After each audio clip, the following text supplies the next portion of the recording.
একদম সকাল সকাল রেডি হয়ে সেদিন গিয়েছিলাম বড়মার কাছে পুজো দিতে।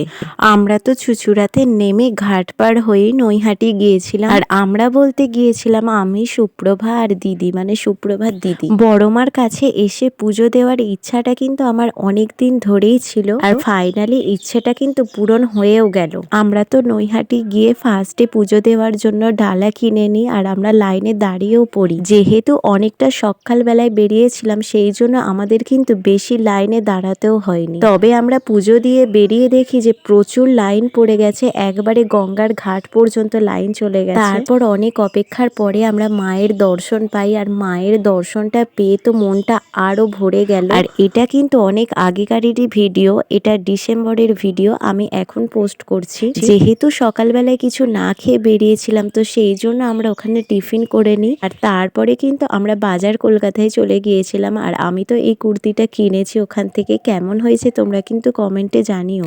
তবে আমরা কিন্তু হুট করেই গিয়েছিলাম বাজার কলকাতাতে, কোনো প্ল্যান ছিল না। আর তারপরে আমরা চলে গিয়েছিলাম অজন্তাতে, ওখানে দিদি কতগুলো জুতো কিনেছে। তো এইভাবেই আমরা দিনটা কাটাই, তারপরে আমরা বাড়ি চলে আসি। তো ভিডিওটা এইটুকুই, টাটা।